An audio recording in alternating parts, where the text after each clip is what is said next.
मोदी है तो सरकार बन रही है।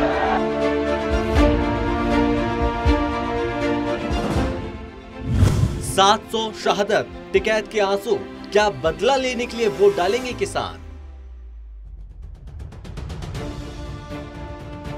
केंद्र सरकार के कृषि कानून के खिलाफ तकरीबन 1 साल तक चले किसान आंदोलन को यूपी चुनाव से ठीक पहले खत्म करवा लिया गया। सरकार ने कृषि कानून को वापस ले लिया और पीएम मोदी ने इसके लिए कारण बताया कि वो किसानों को बिल के फायदे समझाने में सफल नहीं हो सके। कृषि कानूनों की वापसी को किसान आंदोलन की जीत बताया गया। मुजफ्फरनगर के सिसौली गांव के रहने वाले किसान नेता राकेश टिकैत आंदोलन के अंतिम चरण के हीरो बनकर उभरे। किसान आंदोलन का असर यूं तो पंजाब और हरियाणा में ज्यादा था, उत्तर प्रदेश में वेस्ट यूपी के किसानों ने जोर शोर से इसमें हिस्सा लिया था। ऐसे में माना जा रहा है कि किसान नेता चौधरी महेंद्र सिंह टिकैत के बेटे राकेश टिकैत के इलाके के आसपास तक ही किसान आंदोलन चुनाव में असर डालेगा।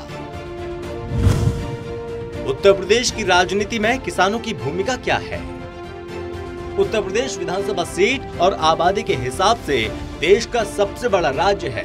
इस राज्य की राजनीति के बारे में कहा जाता है, यहाँ सत्ता का सूर्योदय पश्चिम से होता है, वही पश्चिम जो किसानों का गढ़ कहा जाता है। मजेदार बात ये भी है, प्रदेश में आम चुनावों की शुरुआत अक्सर इसी पश्चिमी उत्तर प्रदेश से होती है, जिसका असर पूरे उत्तर प्रदेश में देखने को मिलता है। 2012 के विधानसभा चुनाव में बीजेपी ने पश्चिमी यूपी की 110 में से केवल 38 सीटें हासिल की थी और साल 2017 में उसकी सीटों की संख्या बढ़कर 88 तक पहुंच गई। जाहिर सी बात है, बात जब 110 सीटों की हो, कोई भी पार्टी उसे जीतने के लिए कोई भी दांव खेल सकती है। साल 2014-2019 के लोकसभा चुनावों में भी भाजपा ने पश्चिमी यूपी में शानदार जीत दर्ज की थी, लेकिन अब तस्वीर दूसरी है। 60 से 70 सीटों पर किसान करते हैं हार जीत का फैसला। पश्चिमी उत्तर प्रदेश में कुछ नहीं तो 60 से 70 ऐसी विधानसभा सीटें हैं जिन पर गन्ना किसान हार जीत तय करते हैं। चुनाव से ठीक पहले प्रदेश की योगी सरकार ने गन्ना की कीमतों में 25 रुपए प्रति क्विंटल की बढ़ोतरी की है। योगी सरकार में ये पहली बार ऐसा हुआ। कृषि कानून के मुद्दे के साथ ही आवारा पशुओं की समस्या भी बीजेपी के लिए मुसीबत बनी। उत्तर प्रदेश का पश्चिमी हिस्सा जाटलैंड के नाम से भी जाना जाता है।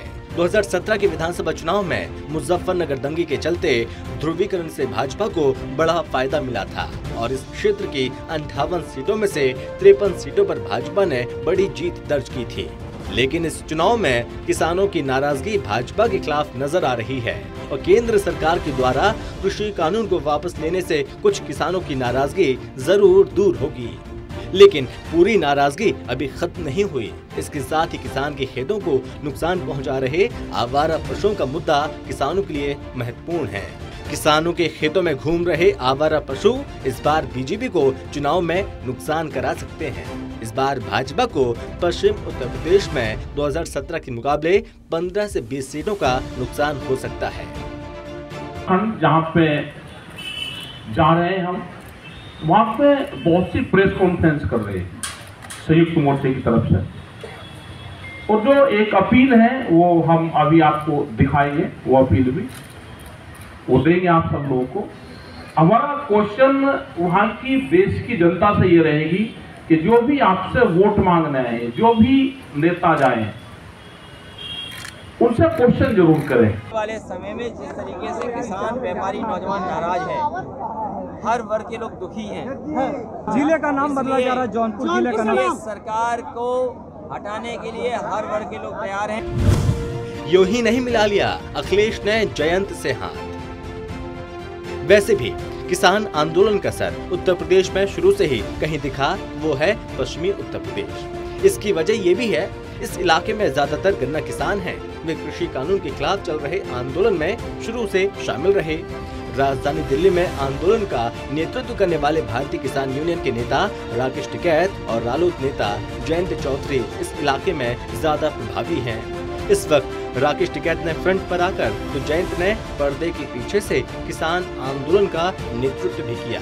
इसी का जीता जागता सबूत है कि सपा प्रमुख अखिलेश यादव ने आरएलडी से चुनावी गठबंधन किया और दोनों एक साथ वेस्ट यूपी के तमाम जिलों में प्रचार करने जा रहे हैं।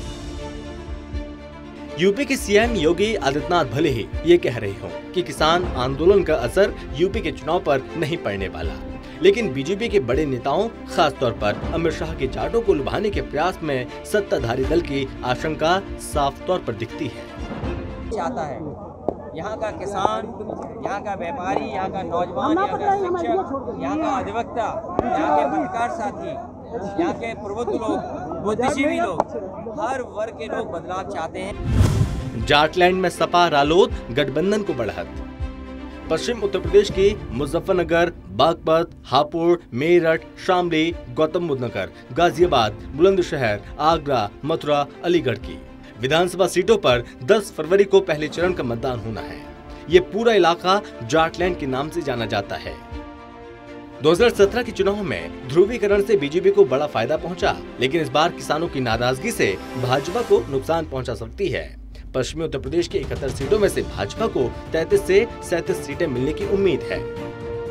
वहीं इतनी ही सीटें सपा और रालोद गठबंधन को मिलेंगी, जबकि पिछली बार सपा को 2 सीटें और रालोद को 1 सीट मिली थी। इससे ये तय है, जहां एक तरफ भाजपा को जाटलैंड में नुकसान हो रहा है, तो वहीं सपा रालोद गठबंधन को बड़ा फायदा होता दिख रहा है। जाटलैंड में इस बार सपा रालोद गठबंधन को फायदा होगा, वहीं किसानों की नाराजगी से भाजपा को नुकसान भी होना तय है। हालांकि इस बार भाजपा फिर से ध्रुवीकरण का सहारा ले रही है और कैराना में हिंदू के पलायन के मुद्दे को फिर से उछाला जा रहा है। इस बार इसका कितना असर होगा, ये चुनाव परिणाम से ही तय होगा। बहरहाल इस बार ये देखना दिलचस्प होगा कि किसान की तरह वोट करते हैं या फिर हिंदू मुसलमान बनकर वोट करते हैं। Special desk, total TV.